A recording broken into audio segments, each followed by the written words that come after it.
say good day to you this day, Viratayana. How are you all once again? We will once again extend to each and every one of you our appreciation for co-creating this transmission through this window and in this way and at this time. Once again, we would like to express to you that for us, this is a gift in that we are allowed to experience through each and every one of you a unique perspective that allows us to understand how creation can expand itself in multidimensional and infinite ways. So we thank you for these interactions and your willingness to communicate with our civilization. We would like to begin this transmission with the following idea. Something that may seem relatively simplistic, but can be utilized to profound effect. Many of you, when stopping to ascertain what it is that is representative of your joy, so that you can follow your joy, act on your excitement, as we have discussed many times, being the most profound thing you can do to align with your higher self, following that joy. But many of you from time to time may become a little bit confused about exactly how to go about doing all the things you now have in your imagination that you say you would like to do. You can find yourself sometimes becoming a little bit frozen in action, in that you ponder this and ponder that, this opportunity, this doorway, that doorway, what to do, when to do it, how to go about it, which thing to act on. The idea, of course, is that there are many ways to allow yourself to focus on what really contains at any given moment the highest amount of excitement, but to bring it down to very basic, fundamental, and simplistic methodologies. You can simply take advantage of what many people on your planet have already suggested as a method for organizing your perspectives, organizing your thoughts. And again, while this may seem to be extremely simplistic, it actually has a very clarifying effect, especially in your civilization where you rely on the idea of a spoken language, a written language. When you find yourself perhaps standing in the eye of a thought hurricane, with everything spinning around you, wondering exactly what to do, and all these thoughts going through your head, you will find that it actually will be of great benefit if you will simply take the time to stop and literally, physically, write down everything you think needs to be done. Write it down with what you call your instruments, your pencils, your pens, on what you call your paper. Write it down. If you wish, type it out. But put it into some kind of physicalized form. Doesn't have to be in any particular order. Just get your thoughts out on paper, visually, before your eyes. You will find, if you have never really done this, you will find great clarity and great organization beginning to automatically come to you in this process.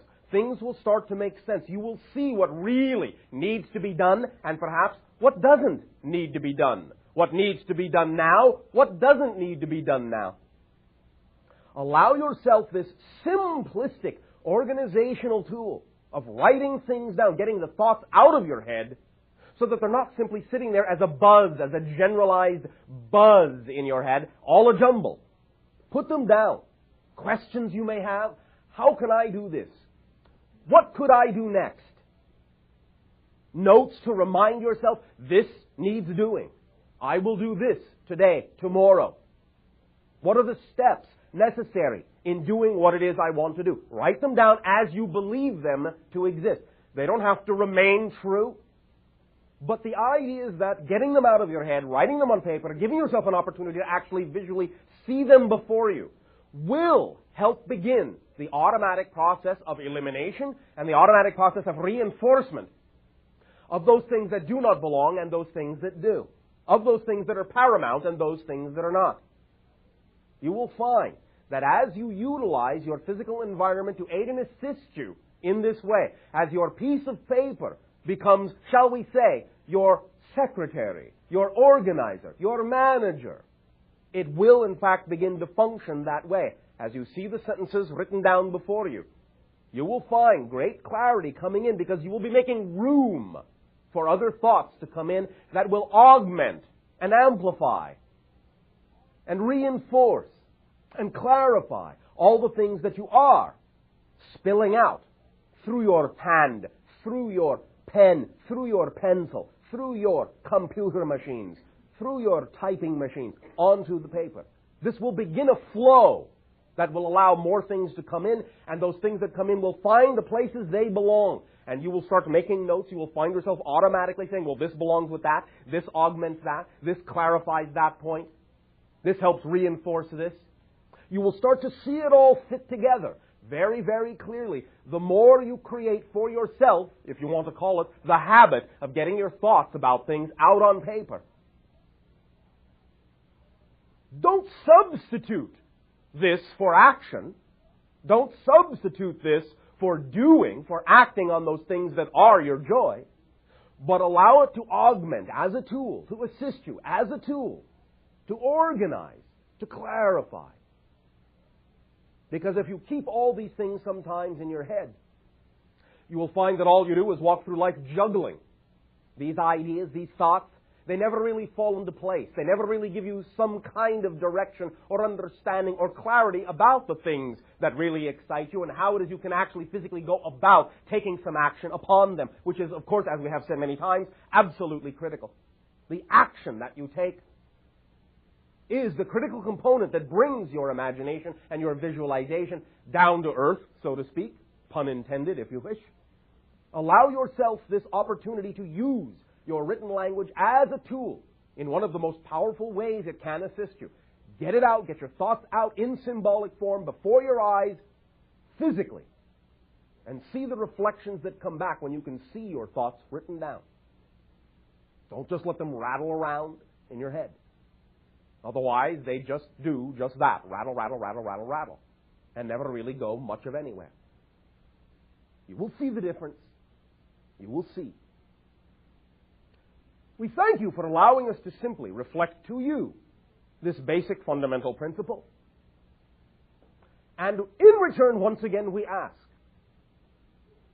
for the gift that you are giving our civilization in having this experience with you. How at this time may I and my world be of service to you? You, good day. Hi, Bashar. I had a dream this morning that I wanted to ask you. Yes. Because it confuses me. It confuses you, all right. In this dream, it was as if I was watching this scene unfold. Yes. And this woman was with a young girl who was physically handicapped or something. She was incapable of taking care of herself. Yes. And this older woman decided to neglect her and allow her to die. Oh, just all like right. leave her. Yes. And then the woman went back to check on her like 3 days later Yes. to see And? if she had died. And I was just kind of squirming as I saw this kind of unfolding. Squirming? Because I thought that she'd be dead. And the woman went to where the girl was and looked at her, and the girl looked up and just gave her this huge smile. Yes. And? And that was all that I can remember. And this confuses you? Yeah. Oh, I see. All right. What is the first principle of any dream? Do you remember? We talked about this in general many times. Whether or not the dream is a recollection of a real, so to speak, event, or an actual experience in an astral or etheric dimension, or simply the memory of the day's happenings, doesn't matter what the foundation or basis is for the dream, whether it is a literal memory or a symbolic representation. The first principle of clarifying the communication of your dreams for yourself is to remember that every single thing in the dream is an aspect of you. So if you begin by remembering that, then you will begin to have a handle, as you say, on what these things may be communicating, what you may be communicating to yourself through this particular modality. So, in the idea of what at first appears to be the neglect of a component, of an aspect of yourself, left to die, left to wither and die, and yet when you believe that this being, this aspect, should be dead, still it looks up and smiles. Mm-hmm. What does that say to you? It never died. It never died because you are indestructible. Mm-hmm. But you can let go of things that do not necessarily work for you. You do not have to be afraid of letting those things go. Letting those things go that are no longer germane for you is not really the same thing as neglect.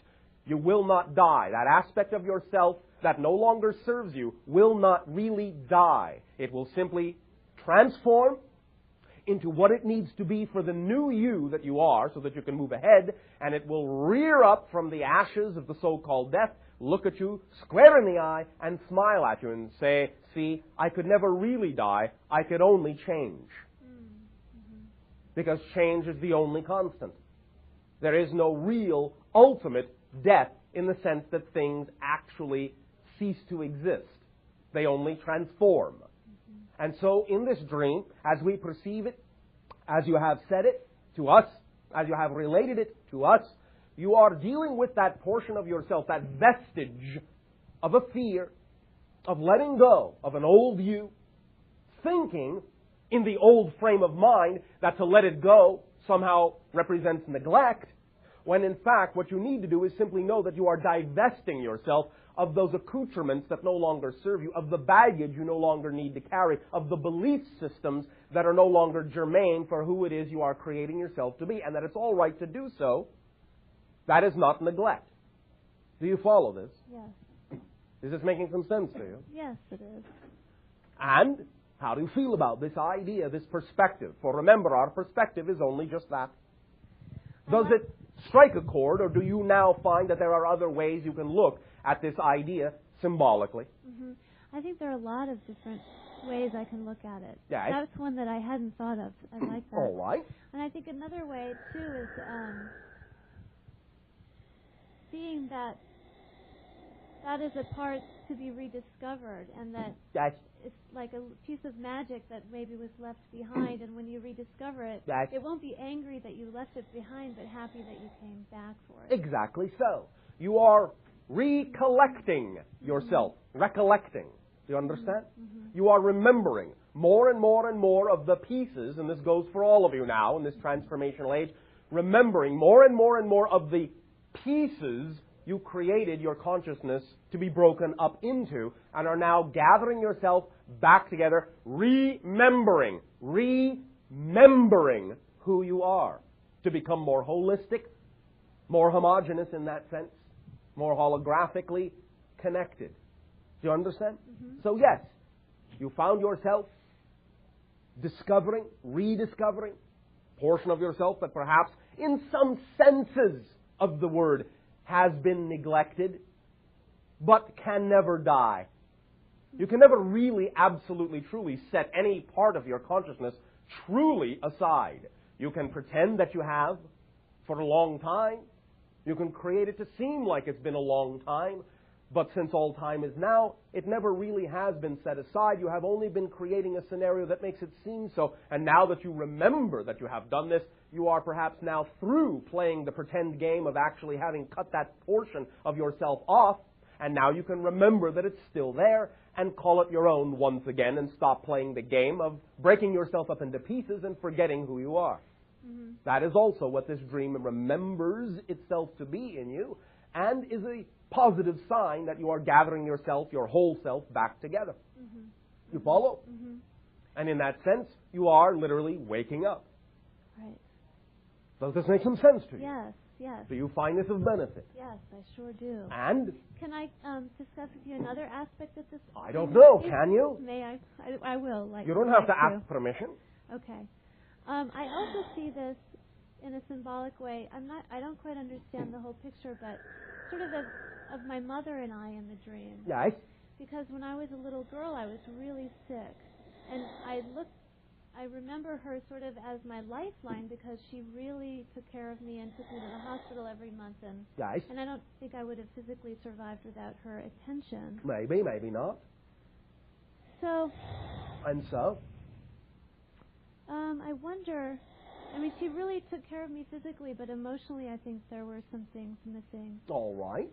And so maybe it's also that sense of rediscovering, even though I felt lonely in that relationship. Yes. You are now learning how to nurture yourself and in some senses raise yourself and be your own maternal parent. Mm-hmm. Yes. Right. You are now feeding your soul. Yes. You may have been physically fed, you may have been physically cared for, Mm-hmm. but now you are caring for your spirit, for your emotional health and well-being. Yes, this job has now fallen unto you as a so-called adult. No offense. No offense. Yes, no offense. We understand that many times when we recognize that the majority of your species are actually still children, many of you may take offense at that, but no offense is intended. Okay. You may be physiologically adults, but because of the compartmentalization and the fragmentation that has occurred on your planet, and because of how your parents, in that they themselves were raised this way, may have also raised you, it may simply be that the majority of people on your planet have actually never really been allowed to truly grow into actual adults. They are simply big children. Uh-huh. Yes. But no offense is intended in saying this. It is Right. simply to point out that you are now given the opportunity to raise yourselves to true adulthood by claiming your true spiritual and emotional heritage and health. And breaking the chain that has been perpetuated on your planet for thousands of years of the idea of what you now refer to as dysfunctionality. You follow? Yes. All That's right. beautiful. I also discovered another part of myself today that made all me right. very happy. Day of discovery. What did you find? I was lying on the table in Network Chiropractic and being worked on, and I Yes. started to visualize the dolphins like I do a lot of the time. Yes.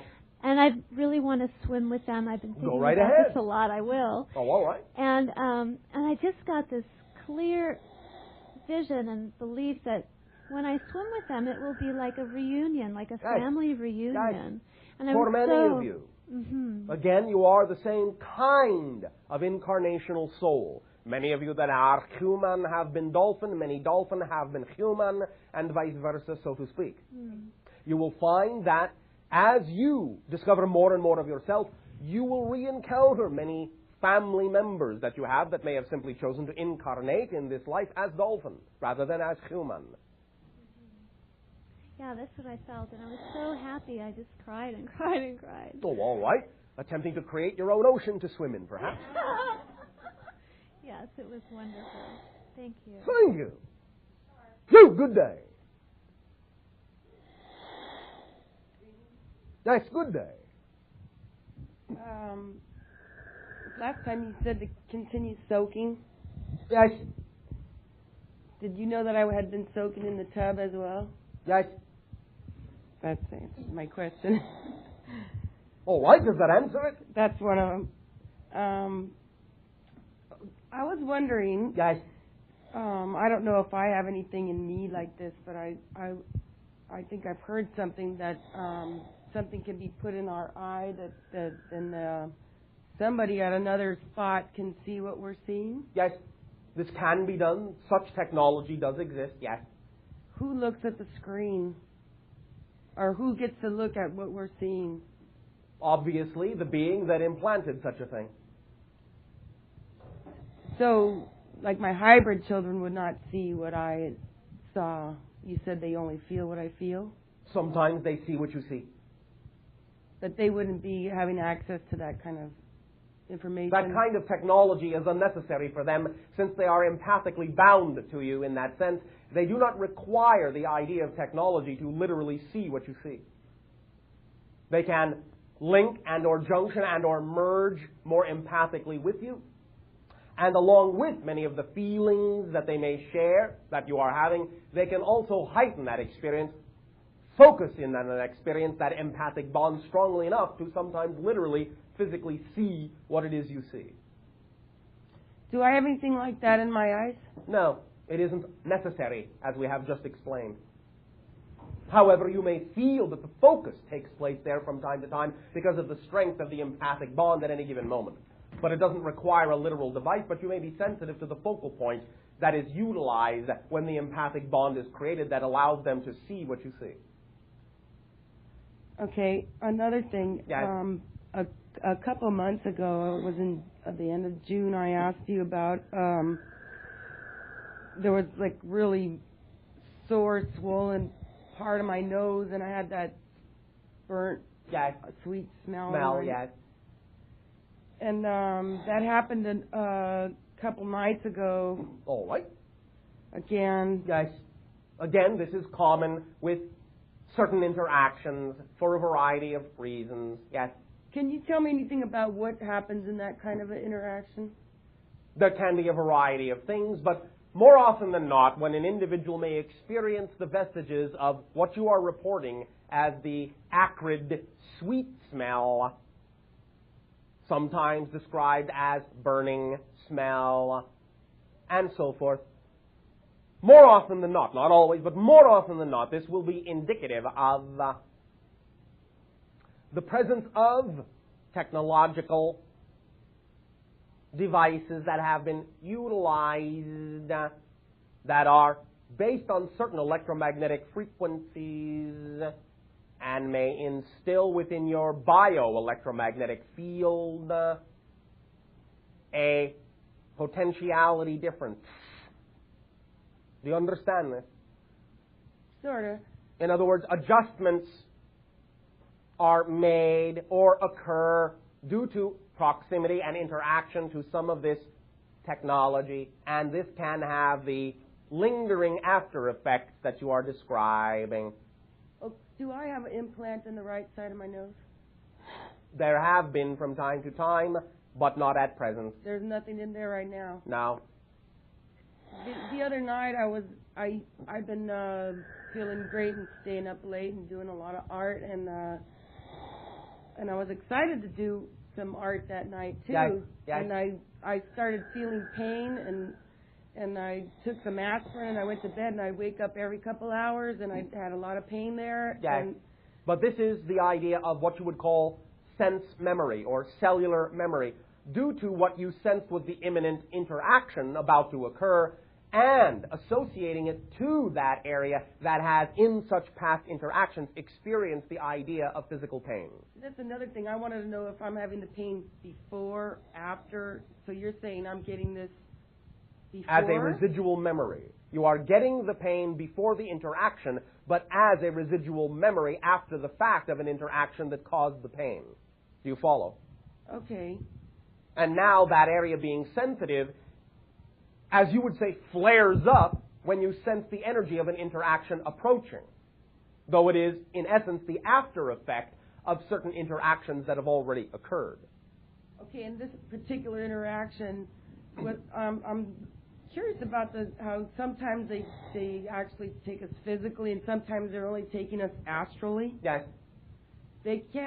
Whenever they do something to us in our astral body, does it affect our physical body? Yes, it can. It depends on what is done.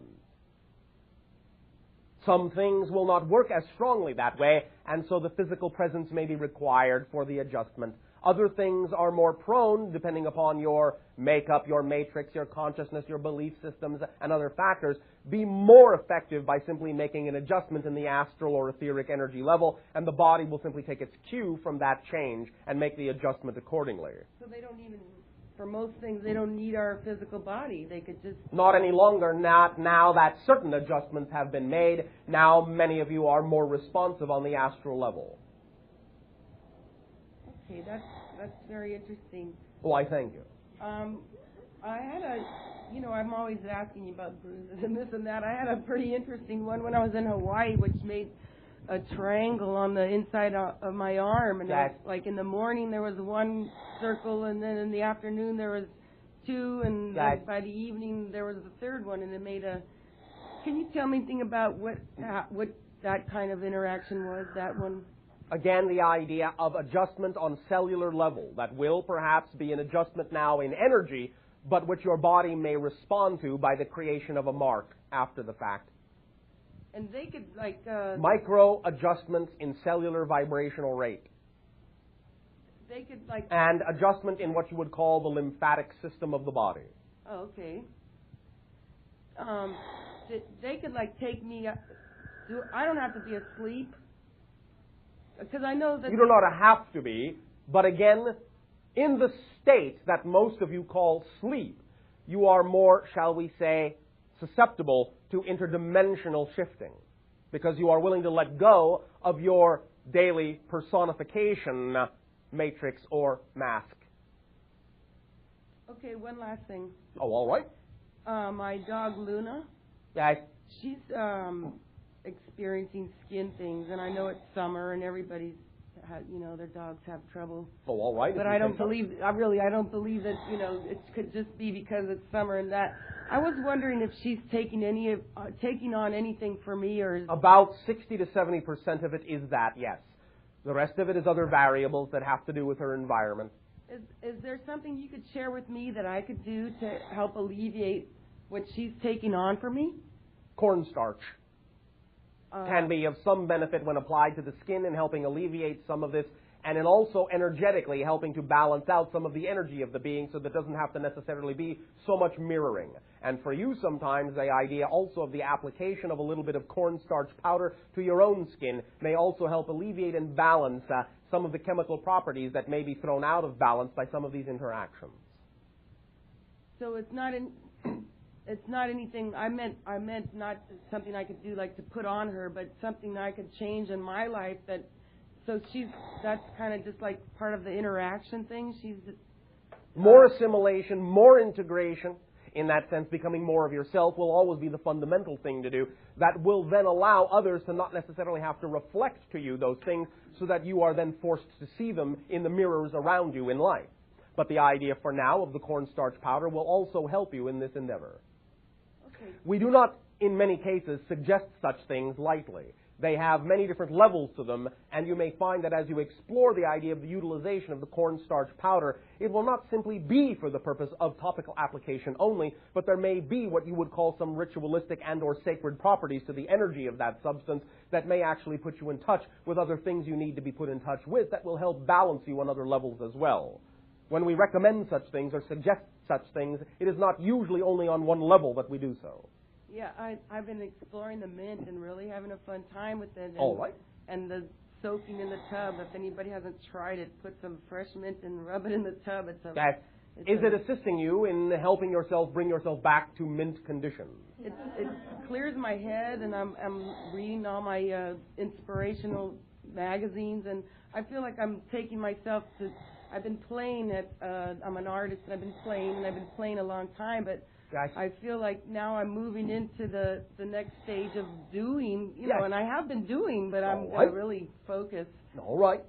Simply remember that to be inspired means to breathe in, to take it in and make it your own. All right? I love you. I'd love to you as well. Thank you. You, and then you. Number 2, do you know who you are? All right. Number 1, good day. Good day. Not quite sure how to start. Oh, all right. I think I'll just start first by thanking you. All right, you are welcome. I'm not quite sure how much of this I've imagined, but I actually think you've been helping me a lot the last 2 months with my mom. Yes, from time to time. Okay. And I want to also thank you for something you had said in one of the sessions a few months ago where you said, and then face what comes. You said something like, and face what comes head on. Yes. Totally focused. Yes. Because that's what made me get through the weeks in the hospital with her. All right. Thank you for absorbing that energy and information. Just so everybody else knows, my mom passed in the hospital. But within the tragedy of that, there were lots of miracles. Yes, of course. So the paradox of all of that is probably something I'll be discussing a lot the next few weeks. By all means. Okay. The night, I think it was the night after her bypass collapsed. Yes. And then I think it was the night before she passed. Beings that, all I can say is that they appear to be giant praying mantises. Yes. Were helping me. Yes. Can you tell me about them? Again, this is what many individuals refer to in certain encounters and thus bespeak the appearance or report the appearance of those beings that to them appear in what you would call the form of your praying mantis, only larger. These are what we refer to very often as the founders. Do you understand? The founders in that sense are those that have set up the templates of certain realities and thus are involved in a sense in overseeing and organizing and being at the head of many of the agendas that are now going on in many of the template realities that they have set up that many beings and civilizations chose to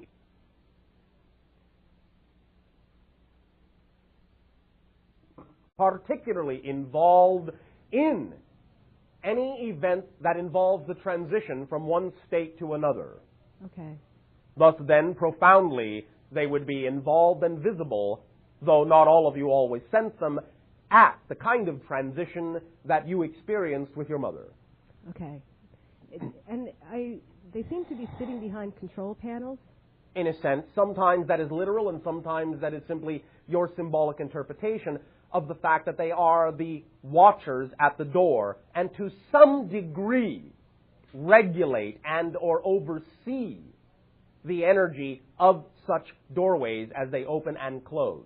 They can be perceived as being in control of that particular event, but only in the sense that they are watching, regulating, organizing, and assisting in the procedure so that it remains in a particular state.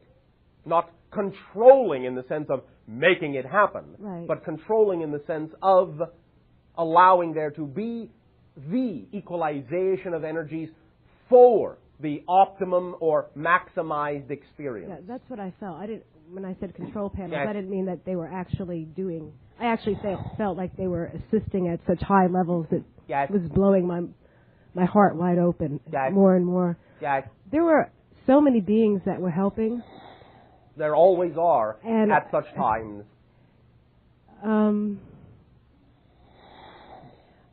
There was one day that, I mean, I'm very sensitive to spirit. Yes. But I actually thought people were in the room. I was praying over my mom, and I had to look up a few times. Yes. I thought, Well, in some senses, there were. Then, yeah, as but they were merged their frequencies more mm-hmm. into the domain that you are used to, then in that sense, they can, from time to time, allow you to perceive that they are coming vibrationally closer to physically being in the room with you. Right, but these beings I didn't recognize. I mean, I didn't care at the time. I was wondering, though, if you could... I mean, they weren't what I would normally sense as the angelic or the ascended masters or who my guides were, but there were these very big, kind of humanoid beings that were, in a sense, walking around the bed. Yes, these are, again, more like the idea of guides. They were guides of mine or my mom's? Both. Okay. My twin was very close with my mom. Yes. And she wasn't able to talk to her for like 23 days. All right. While she was in critical care. Yes. Sorry. You don't have anything to apologize for. So I was wondering if there was some kind of message my mom would like to give to my sister. At this time? Yeah. One moment. We may need to, as you would say in temporal terms, leap ahead in time to a point wherein the spirit organization or indoctrination or education of that being you know as your mother has oriented toward the concept of delivering such messages. One moment, one moment, one moment, one moment. Is there at this time concern on the part of your twin of something having to do with the idea of children that you know of? That I know of is she's, I don't know what the word is. She's sad, I guess, that her children won't have their grandma. I mean, does that make sense? Guys, one moment. One moment. Ages of those children, approximately in human terms? But there'll be 2 and 4 at the end of this month. 2 and 4. And names? Nina Gabriella Stevens is the 4-year-old, and Nathan Giovanni Stevens is the 2-year-old. Message is as follows. Children of that age will more likely know they have a grandmother than the mother will. Mm-hmm. Do you follow this? Oh, yeah. That is the message. For me personally, the real good that came out of my sister not being able to talk to my mom and not running back when the bypass collapsed was mean, even though she's my twin, she's kind of thought I was, and she's a clinical psychologist, but we were very different. Yeah, and her soul really had to stretch.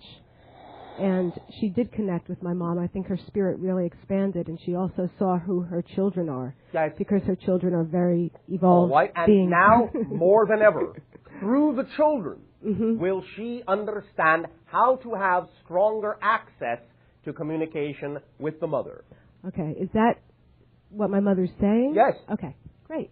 That the children will know more strongly than she knows that they still have a grandmother, Okay. though she may not be physical. And in what you call about 3 months' time to 9 months' time, there will be stronger indicators of communication with the grandmother on the part of the children. That may then, if your twin is paying attention, she may then understand and witness that her children are in fact in communication with the mother. And this can help strengthen the understanding for her that the consciousness still exists and can be communicated with, but perhaps in a way that is a little bit less structured than what your twin might now believe. Do you Right. follow? Oh, totally. I mean, I told the 4-year-old that Grandma will still be talking to her. And the 4-year-old is so brilliant that she just said, well, how does that work? I mean, and I couldn't explain to her. I just told her that it worked. Yes. So I know that they're still communicating. Yes. And they, especially Nathan, helped a lot in the healing in the weeks with my mom. His little dinosaur was incredible. Yes. His Pay attention to the toys the children use. For many times, the toys that children use are intermediary mediums Mm-hmm. for communication with other beings in other dimensional realms. Okie doke. Then I wanted to ask about my brother. Yes. He left my mom the night, and that night my mom... This being is about to go on what you classically call a long journey. My brother? Yes. Physical age. 40. Physical name. Larry Mancini. Approximate physical location on your planet at this time. About 30 or 20 or 30 miles outside of Boston. This being may be about to encounter an opportunity that will open up for physical travel and relocation and the beginning of an unexpected physical movement adventure. Music career?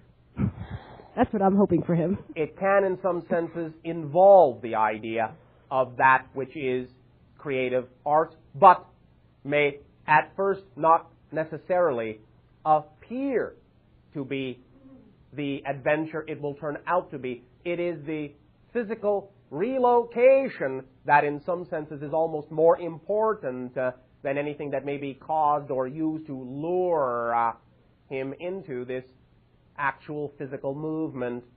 Well, he just bought a house. I mean, he just moved into a house a few weeks ago. This outside means of Boston. nothing to us. Okay, so that's not the movement you're talking about. No. Okay, he's We feeling- have said this is unexpected and will be by surprise. Okay. I wanted Travel, Okay. distance travel, Okay. whether from the house as a base of operations or not, distance travel is involved and coming up soon. Okay. This will be part of the process needed to allow this being to learn to be in touch with, again, different forms of communication more strongly, and to learn to express them and feel them and know they are real more strongly, and to not be afraid of expressing the self more strongly. You follow? Yeah, it's exciting for me. All right. I've probably spent about 5 hours talking with him. He's feeling somewhat responsible for putting stress on my mom because he had been talking to her about, I actually think the hospital was rushing her out too fast. And he was leaving that afternoon and had discussed some finances with her. Yes. And then that evening her bypass collapsed. Yes. So he keeps thinking that if he wouldn't have talked about money, that maybe the bypass wouldn't collapse? This is one of the reasons why he needs to move and have movement in his life, physical movement, so that he will be brought to the understanding that he had nothing to do with that. Yeah, good. As he moves, he will learn to breathe differently. Okay. And it will allow him to remove guilt from his system. You follow? Yes. Then I had a question about what I did when she coded the second time, Yes. and I came in the room. Yes. They were waiting for me. Can you see that picture? Yes. Okay. What did I do? Because all I know is I put my hands on her. I told the nurse that he didn't have to keep doing the manual You CPR. told her it was all right to go. Well, she was gone, I think. You told her it was all right to go. I told her. Yes. Well, she And looked. you told yourself. Oh yeah. Well, I had been outside right before this happened, and I asked her what she wanted to do, Yes. and she said she thinks she needed to go now. She didn't think she could recover enough to Yes. live a happy life, Yes. and that was fine with me. I didn't know she'd be coding though while she was telling me that. Yes. But I had told the nurse that he didn't have to keep doing the CPR because Yes. to me it looked like her soul had already. See, this is what For I the don't. most part, but complete detachment had not occurred. And if you, She was, in your vernacular, hovering. yes, and You told her it was all right to just go. well, I jumped because I've been doing that quite a bit, and since you've talked about jumping into the infinite, Yes. I did jump. Yes. I mean, the whole room was still. Everybody didn't move. I don't know how long I stood there for. I did Eternity. catch the tail end of her light. I mean, I've been with souls crossing. She didn't seem like she needed much of my help at all. No, but it was significant and important that But she receive what you gave. To let her know she had the last vestige of your permission. It was significant and important. Why I'm really bringing this up is because the surgeon was Yes. outside the room, and for about 2 hours after my mom passed, I felt him replaying that over, what he had seen me do Yes. over and over in his head. Yes. And I wanted to kind of know, what did he see? No Or- comment at this time on that individual's process. Now, did I help activate him to his power? That's what I... You are a part of that process. No further comment is allowed at this time. Okay. Does that help you? Yes. Can I ask one more thing? I don't know, can you? The day my mom passed, Yes. the neurologist, she had a stroke a few days before, and she was in a coma. Yes. So the neurologist that was called on stood over her bed talking to me and said, "Your mother's dying. Your mother's dead." And I just immediately felt her click. Now, normally I would have just ushered this guy out of the room because I was really on for those weeks, but my aunt was there and it had gotten a little crazy. And Yes. More and more individuals on your planet are beginning to understand that these individuals, even in what you would call comatose states, do receive and perceive those communications and sometimes do take that language to heart. However, in this particular instance, it wouldn't have mattered. She had Yeah. already made up her mind that she was in fact leaving. But she didn't, I don't know if she was making up. Actually, when I walked up that morning and I saw the nurse, it was a nurse Yes. we hadn't had, but I heard, oh, today we have the angel of death. Yes. And I was very happy that we had that nurse because I think he prepared her very properly Yes. and sacredly. But I was wondering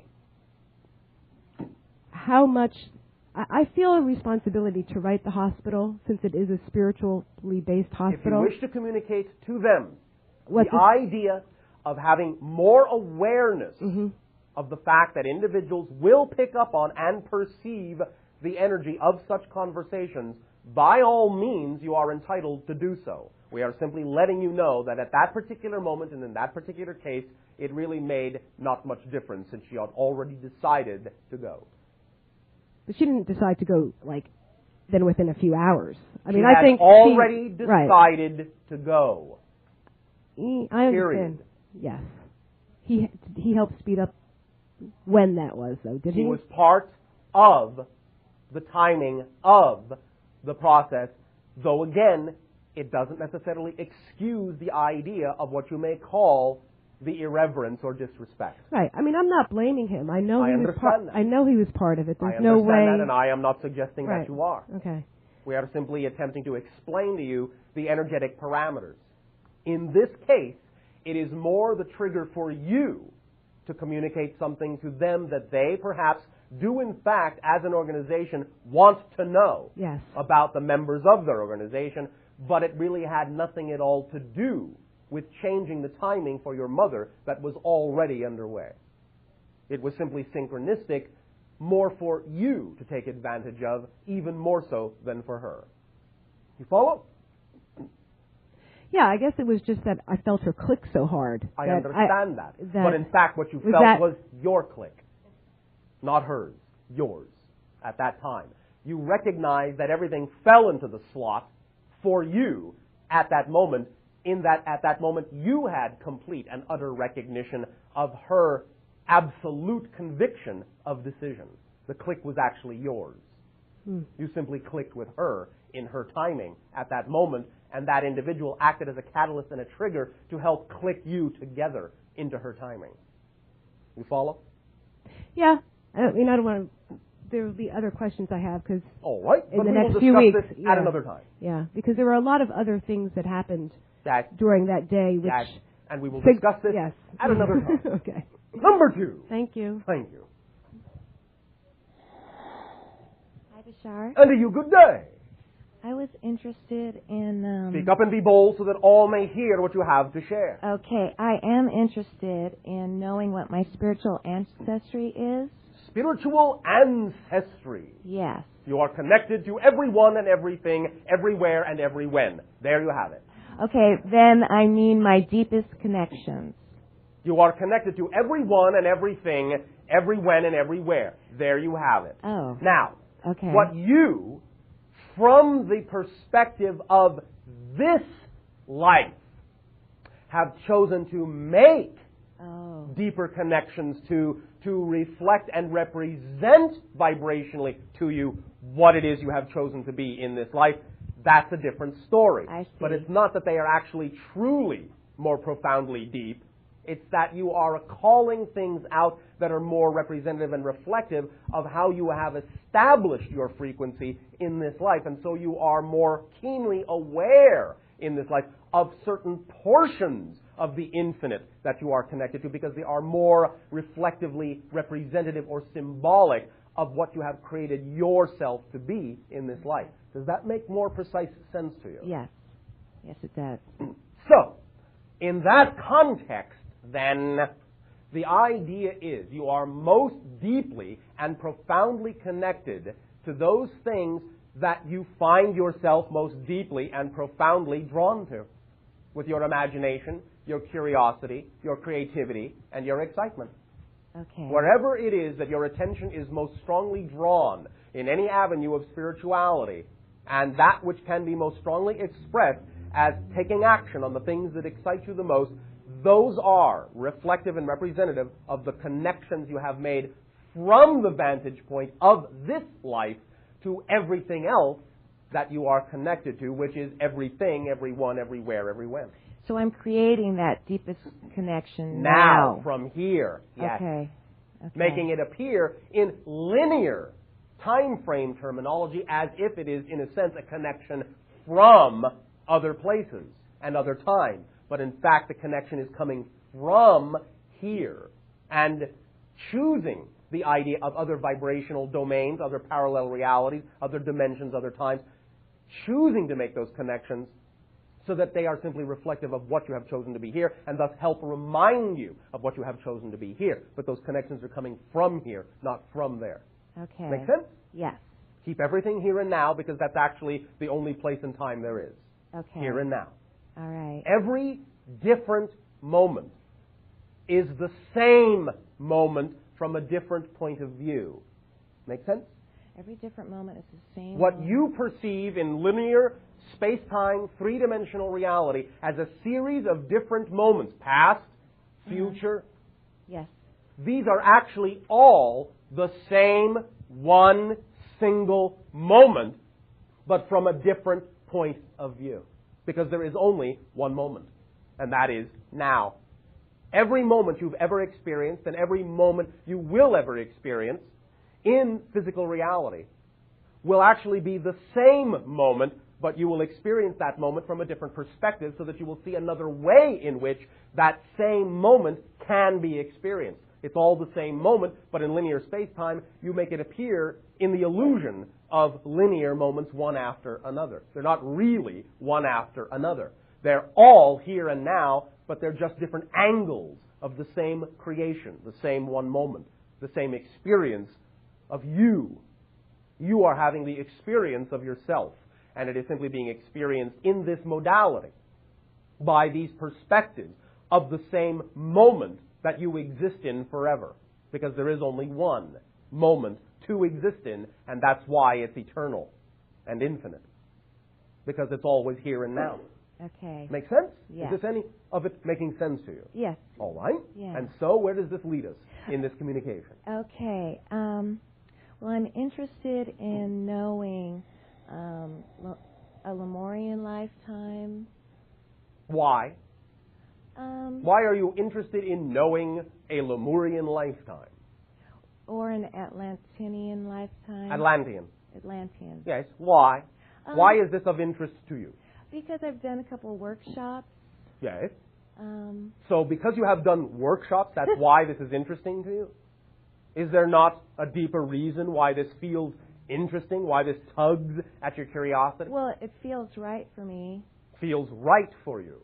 What it is that feels right for you, would you kindly explain? Well, like the energy of Lemuria. Yeah. And so what are you saying when you say that you are connecting to the energy of Lemuria and the energy of Atlantis? What is it that you are recognizing in these connections? Aspects of myself? Yes, but different than that. What you are recognizing is that what those life experiences represent, as we have already explained, is what you are patterning your life into now. Okay. You follow? The reason you're curious about what those lives are all about is because those lives are similar in energy structure and in idea construct to what it is you are patterning your life to be now in this transitional end of the cycle day and age on your planet.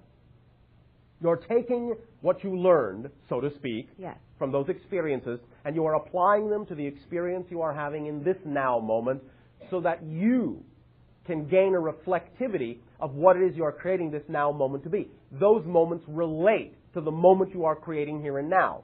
But you can also work this in reverse. You can work it any way you want, really.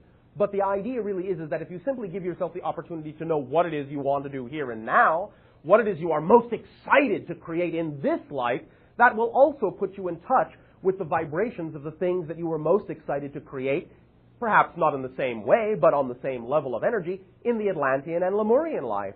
I see. You follow? And again, paradoxically, by allowing yourself to act more fundamentally, more concretely, on the things that excite you in this life, Right. you will put yourself in the appropriate state that will actually make it easier, if necessary, to tap into what those things were in those lives. Because Right. you'll be in the same resonance, frequency, bandwidth. Yes.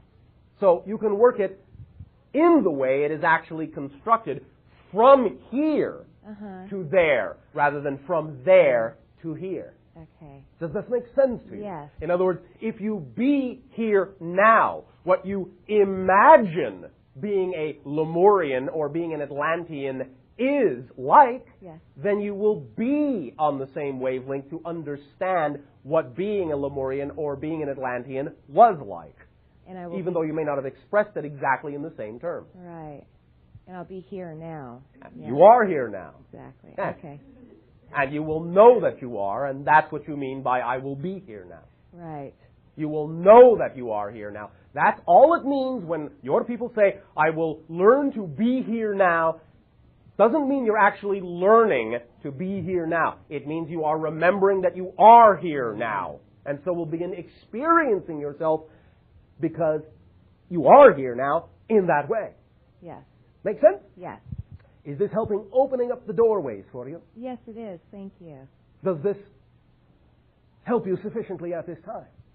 Yes. Or is there something else you wanted to discuss? Well, I'm just learning what excites me. Oh, no. Oh, no, no, no, no, no, no, no, no, no, no. We won't let you get away with that one. Oh. No, no, no, no, no, no, no, no, no, no, no, no, no. Every single one of you without reservation.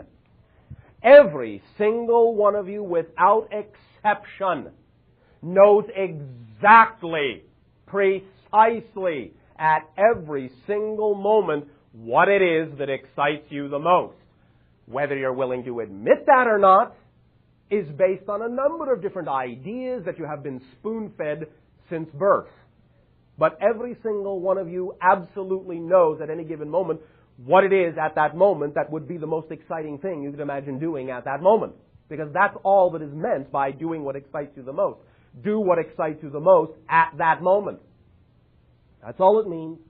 Doesn't have to mean some life-spanning career or some time-consuming project. All it means is do what you are capable of taking action on that excites you the most at any given moment out of all the things available for you to take action on at that moment. So every single one of you can know what that is if you are willing to allow yourself to simply look what it is at this moment that excites you the most and take action in that direction, regardless of whether you think it's supposed to be connected to this, that, or the other thing. Are you following the drift of this? Yes.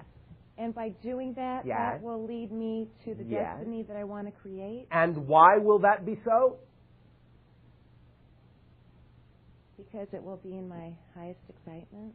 Because anything that you would really need to create in this life that is representative of your true self would automatically, by definition, be contained in the path of highest excitement that you would follow. Okay. It may not get you there how you think you need to be there. It may not even come to fruition in the way in which you think it needs to come to fruition. But I guarantee, whatever it is that is representative of your highest joy, whatever it is that is representative of your true, absolute, highest creative self, will be expressed through you in this life in some way, shape, or form if you simply choose to remain on the bandwidth of your highest joy and drop all your expectations for how you think it's supposed to manifest. Okay. You can use certain visualizations of things that excite you as guidelines, yes, but use them only as general guidelines.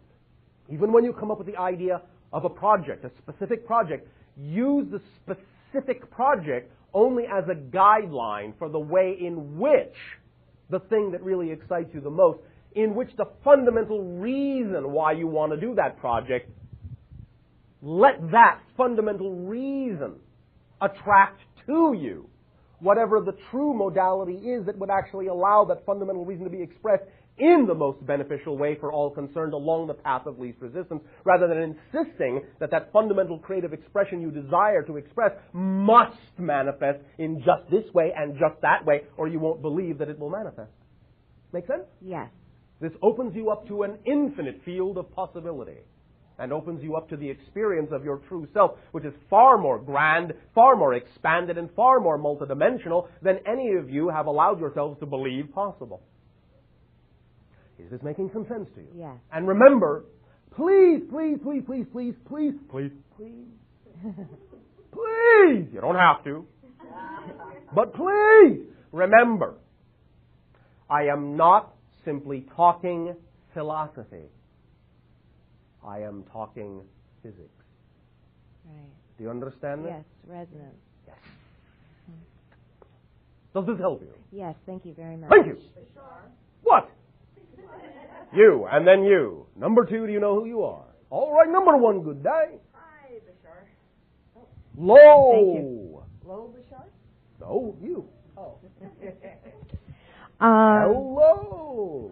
Hello. I am. Hi. You are. Hello. Okay. I went out and got the book 2001 Understood. because I've been looking into the monolith. Understood. See, I thought the 1, 4, and the 9 meant it was 1 by 4 by 9. It is. But it also means many other things. Okay, then, well, It is 1 by 4 by 9 in ratio. Yes, the book said, and now this was I don't know that this was a very true statement here, but it said it was 11 feet, their monolith anyway, was 11 feet high by 1 1/4 by 5 feet in cross-section, and it said when its dimensions were checked with great care, they were found to be in the exact ratio 1 to 4 to 9, the squares of the first 3 integers. Integers. Yes, 1, 2, and 3. And then I don't understand that. What do you mean you don't understand? 1 times 1 is 1. 2 times 2 is 4. 3 times 3 is 9. The squares of the first 3 numbers. Oh, okay. Well, I was trying to put that together, and it didn't go together for me. No offense, but this is basic math. Well. Okay. Now you understand? Yes. All right. All right. All right. So that's good. All right. Yes, that's good. All right. Shall we now move on to algebra? No, I've forgotten algebra. Oh, all right. Well, how about geometry then? Nope, never did get into that. Oh, that's a lie. Sacred geometry. Yes. Yes. Thank you. I'm thinking of regular math geometry in school. Oh, regular math geometry. in school. What do you think it's all?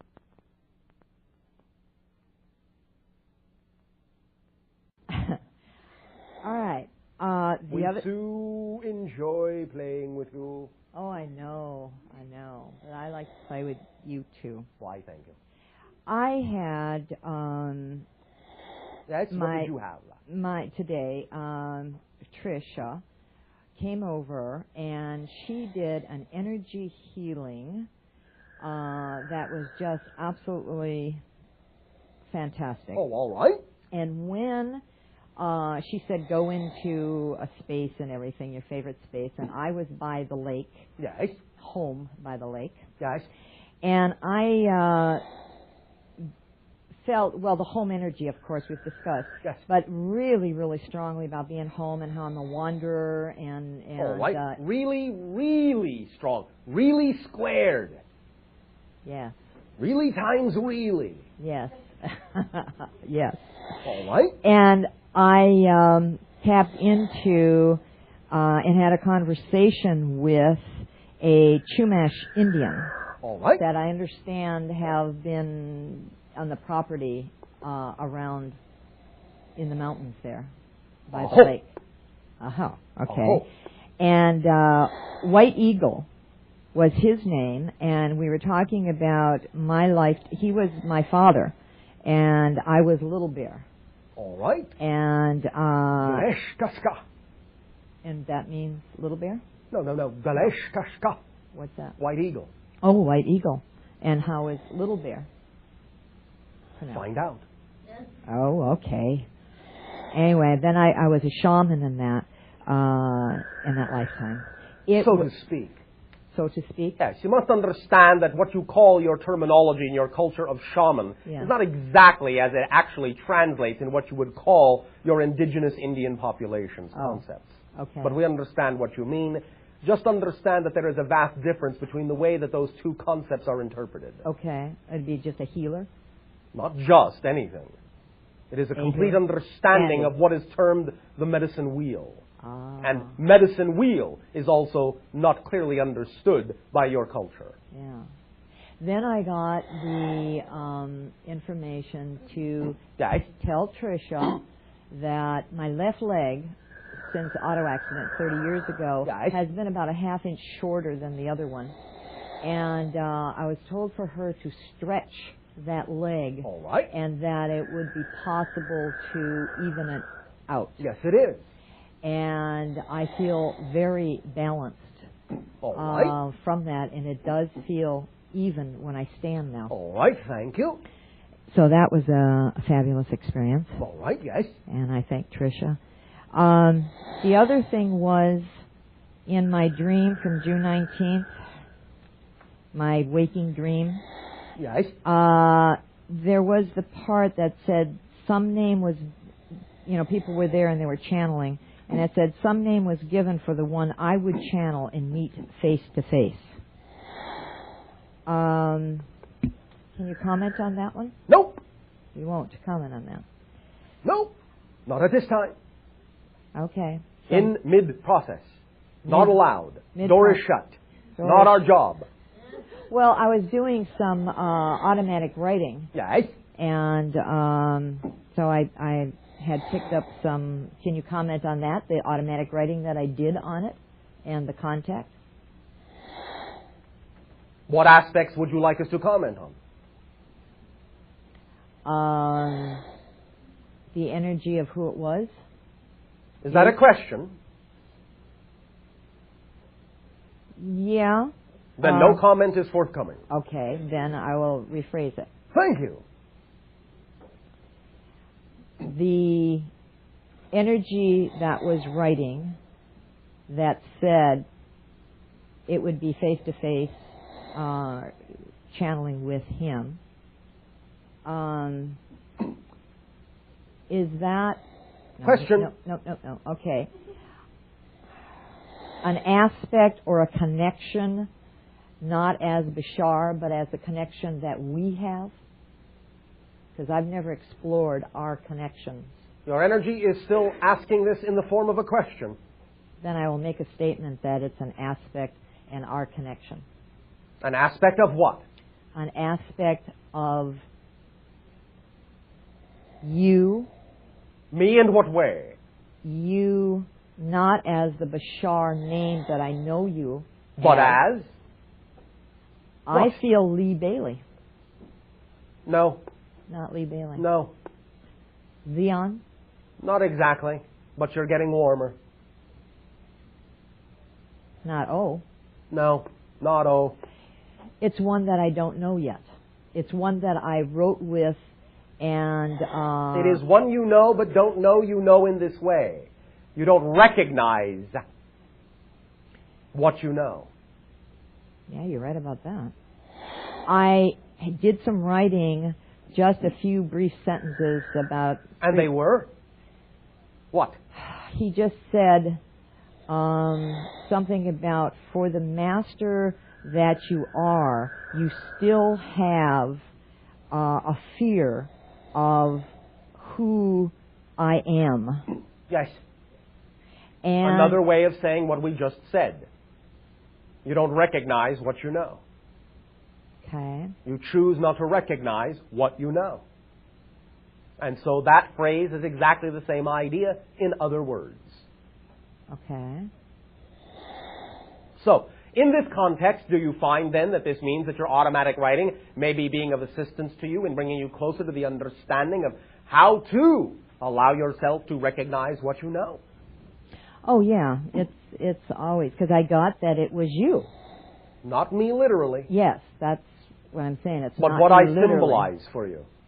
In context to what it is you are interacting with.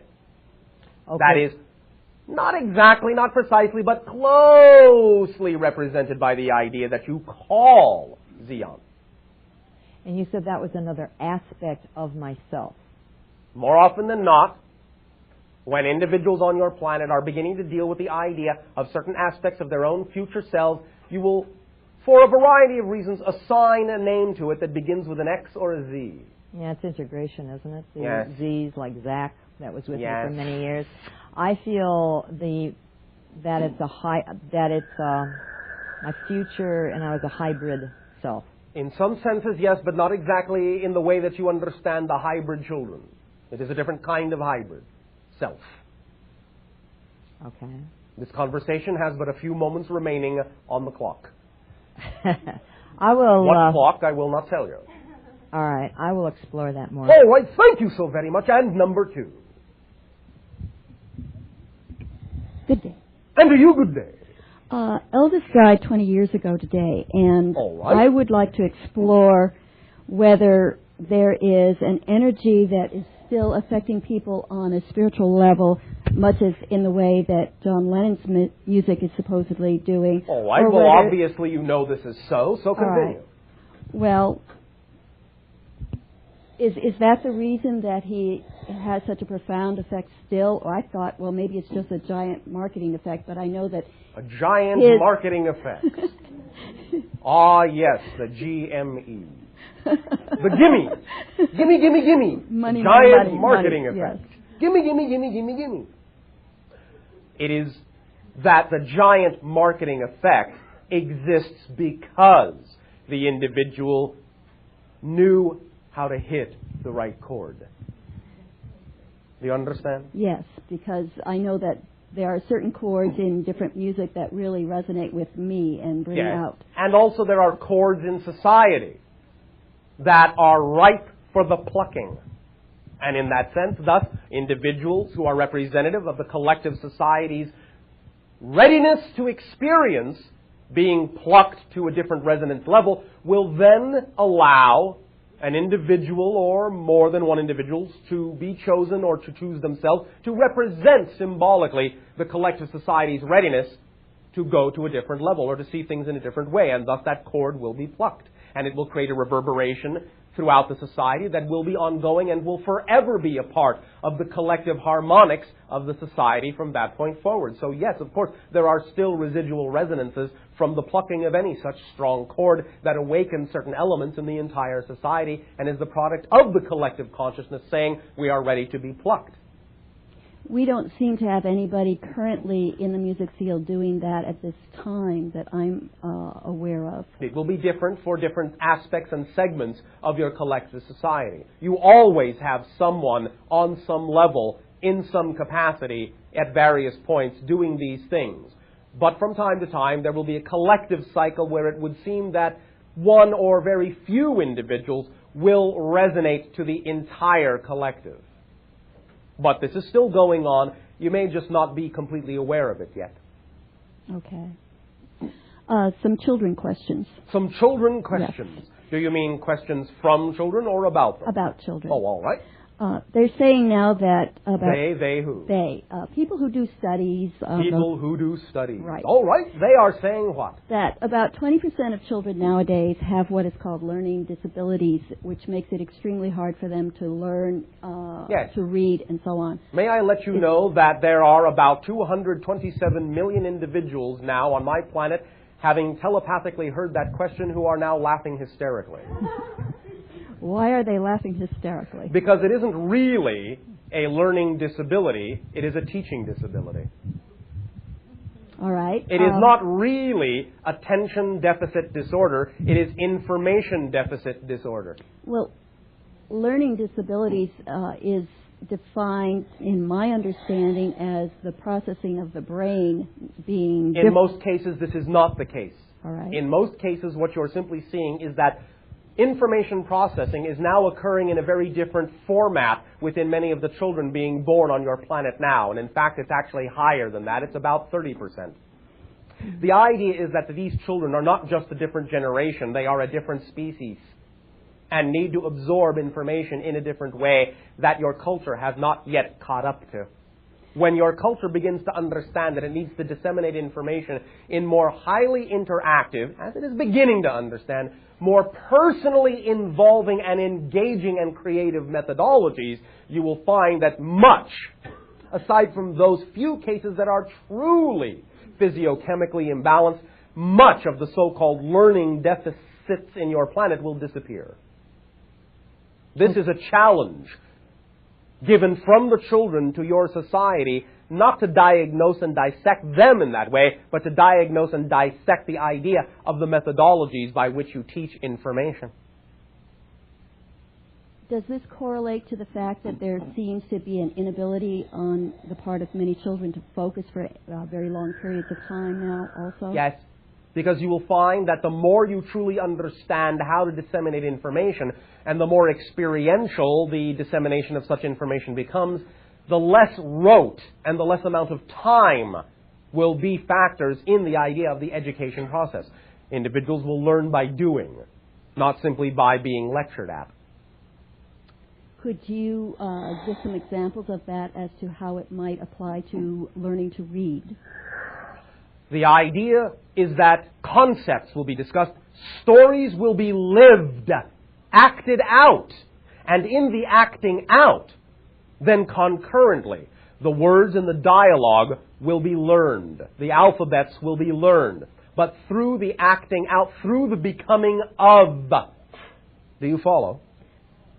Yes. In the becoming of, will be innate understanding of how to read and learn the alphabetized formats. Would this be instead of or in addition to phonic drill and the usual kinds of... At first, perhaps in addition to. Right. Later on, instead of. When individuals truly are taught to become what it is they are learning, they will understand what they need to understand in the same way that many of you recognize that so-called prodigies at a young age can simply sit down at a piano and instantly play and read music without ever having had a lesson, but they will know how to do that. It's the same idea. An individual can instantly understand how to read by becoming the story itself, by becoming even the words, the concept, the vibration itself. And when your people learn how to teach it this way, the automatic understanding of the alphabet that goes along with being the concept will be innately and immediately absorbed and understood. Okay, we call that intuitive learning. No, all right, call it what you wish. It is actually far more than that. It is a dynamic, interactive, creative, empathic, intuitive learning, teaching process, yes. All right. Could you give me some more specific examples for dealing with the 6-year-olds that I'll be working with this year in ways to invite, entice, and excite them? Where's your own imagination? Well, I've been working on it, but I Working on it. Oh, all right. What tools are you using to work on your imagination? I just gave a workshop for teachers, and in doing that, I pulled together some new ideas for myself. Yes, such as, for example, i.e.? Well, I've always done a lot of art and a lot of creative kinds of things with any one thing in trying to get a more holistic kind of... Oh, all right. package. Can you imagine taking a piece of your artwork, say something that you have done on what you would call a piece of paper and or canvas or some such medium, yes? Yes. Can you give us an example of a piece of your art, first of all, before we continue? Well, one of the ones that we did at the workshop was Yes. Butterflies, where they used torn paper, and of course it was a symmetrical design, and it was layered, and they were... Layered in what way? In different color and shapes. All right. The approximate size of this piece? Let's see, the paper is 18 by 12, so they were approximately that size. I see. Well, here's a suggestion, and this is all we're going to give you at this time, for the next step that is more in line with what we are talking about. All right. All right? It's not the end-all, be-all. It's not the only aspect of what we're talking about, but it's more in the direction of what we are talking about. Take that picture, blow it up, really big, big enough, so that people can actually get inside of it. Actually recreate it three-dimensionally as if it were a place. Let people be in the picture. Do you understand? Give dimension to it. Create the butterflies, big. And make the painting, make the picture actually into a three-dimensional sculptural space. And as you blow it up, investigate what might be between the objects that are in the picture. What might be behind the objects that are in the picture. Other things that may not be revealed in the two-dimensional rendering that your imagination can put into the three-dimensional rendering that is big enough for them to actually step into, enter, walk around in, look back from the different directions in and out, move like a doorway. Make it an environment, a living environment. But always retain the two-dimensional symbology so there will be a relationship symbolically that they can take advantage of so they can relate the three-dimensional environment to the two-dimensional symbology, which would be analogous to creating the idea of an environment that children can then relate to the two-dimensional symbology of the words by. In other words, when you have a word such as butterfly, blow it up, play with it, play with the letters. Make a butterfly out of the letters, butterfly. Play with them. Do all sorts of different dimensional things with them. Do not be limited linearly. Play with it. Use your imagination. Break it up. Put it back together. Put it back together in different ways. See what they can discover about it. Make other words out of butterfly until they know everything there is to know about butterfly. Then, believe me, they will never forget the word nor how to spell it. You follow? I think so. I think so. All right, well, we'll see. Okay. Your key is Play with it. Play. Play. In other words, become a 6-year-old and you will know what to do. All right. If you get stuck, ask your 6-year-olds. Okay. All right? Now, will the hybrid children be similar in their learning process? Oh, no. Way? Later on, perhaps, the children of your world and the hybrid children will, in a sense, be synchronized in their learning process. But for now, because of what they are, the hybrid children, in that sense, are already far beyond. Because they're already automatically empathic and telepathic. You understand? Everyone is, but because your society doesn't yet allow them to fully be, then it'll take a little time for your children to exhibit the same capacities to the same degree, only because of the information deficit disorder that exists in the teaching system on your planet, not because of the children's deficiencies. You follow? Yes. Does that help you? Yes, it does. Thank you very Happy learning. You, good day, and then you. Number 2, do you know who you are? All right, number 1, good day. Good day. Greetings. I just came back from a couple weeks of vacation where I spent a lot of time in nature. Oh, all right. Congratulations. Thank you. And although it was all beautiful, there was one or two things that had sort of a special effect or a special effect. Oh, all right. And stood out, so to speak? Excuse me? Stood out? Yes. All right. One of these was the giant redwood trees. Giant redwood trees, yes. The ambassadors between the plant kingdom and the humans. Okay, well, I was going to give you my impressions on this, but that sounds by all means, similar. Don't hesitate to do so. When I first looked into these woods, I got this impression that this is like a mystical, enchanted forest. It is. And then my next thought was, I feel like I'm walking in God's private forest. You are. Sense.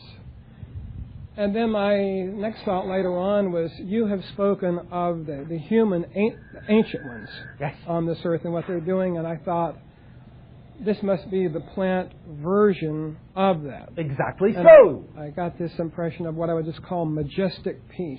Yes. Ancient, majestic peace. Yes. Very, very, very, very, very, very intuitive of you. Thank you. Thank I you. just got the impression that they were really doing something other than just being big trees there for us to look at. Yes, they are. Okay. They are radiating and resonating on many different frequencies and a very particular harmonic that puts you in touch with exactly what you got in touch with. Okay. You keyed right in to that frequency, fell right into their mystical spell. Yes. Yeah, it was like very good. You were in communion with them on their level, on their vibration, on their bandwidth. Yes, very good. Great, thanks. Well, I had nothing to do with it. Thank you. In the book, Conversations with God, Yes. all that is refers to itself as the observer. That's one of its aspects, yes. Well, yes. And then, several months ago, an entity that was called the Observer here came through the channel. Yes. Even though I wasn't here listening to the tape, Yes. I felt like we were communicating with something just very special. That's the best way I can put it. It exists on a profoundly expanded level. Yes.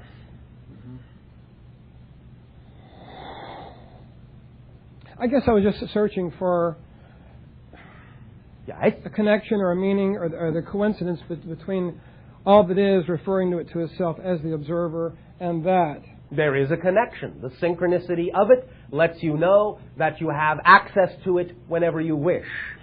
Just also know that at the same time, it is that which, I'll just use this word, demands of you that you be your greatest self in communing with it. Because that's what it is. Okay. Yes? I guess that's all. Thank you All right, so thanks. much for your journey. Thank you. Number 2. Good evening, Bashar. And you good day.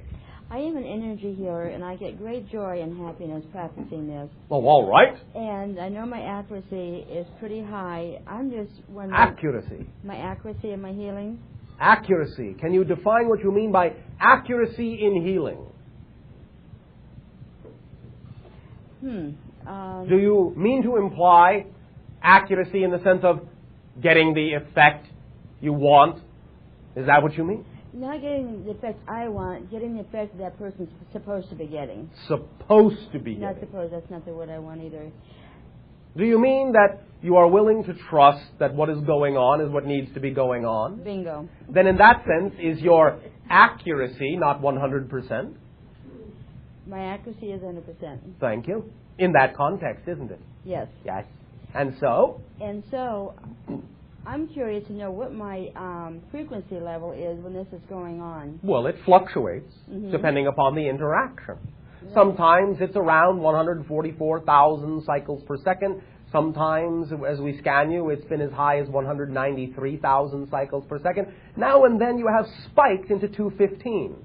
Is that high? I don't know anything about the frequency. Is that good? All right. The idea of 144,000 cycles per second is the bridge between what you would call lower third density reality and higher fourth density physical reality. Let me just put it to you this way. 333,000 cycles per second is the barrier, so to speak, or the threshold between physical and etheric reality. Many of what you call ascended masters generally operate somewhere above 200,000 cycles per second. Generally somewhere around 225 to 250. You follow? Some higher. So, does that give you now some clue? Yes. And when I was working on Ellie today, what was my frequency level at? At precisely what time? About 3-ish? 1:30, 2 o'clock. 1:30, 2 o'clock. When I was doing her, especially her leg, her left leg. 176.555 thousand cycles per second. Okay. Thank you very much. Thank you. Now, at this timing, we will extend to you a notion. Each and every one of you, allow yourselves the opportunity,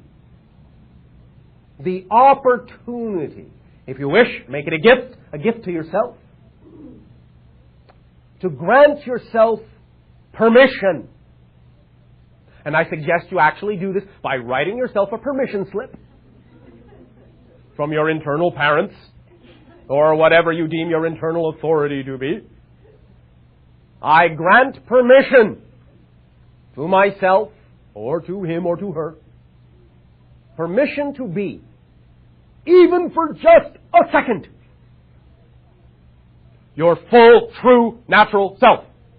Ooh, scary. Give it your best shot. Play with that and see if you can successively grant yourself permission for longer and longer and longer periods of time to be your absolute, fully realized, fully empowered self. Start small, with a fraction of a second, and build from there, or start where you wish. But literally write out the permission slip, look at it, in light of what we talked about when we first opened this transmission in writing things out, looking at them, see it reflected back to you. Set aside that moment. Say, all right, here it comes. I have permission to be my full self now, just for this moment, for whatever this time period is. Then let it go. Just let go. Let go of everything. Just let go. Don't worry, you'll snap back. Believe me, you'll snap back. But give yourself permission to begin to experience it for at least some period of time.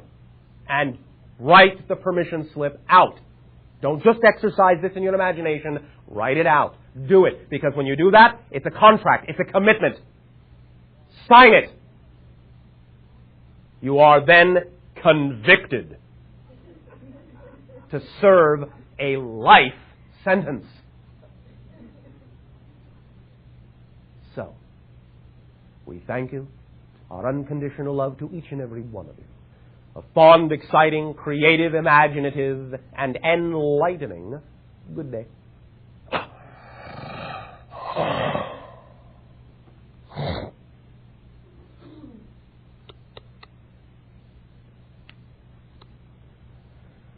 How did it go?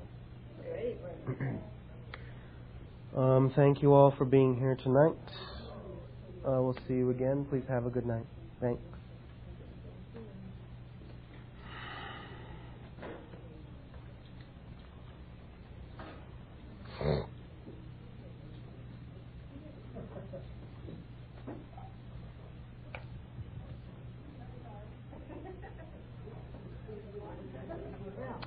Robert, are you still picking this up? Okay, because we have a low battery. So, I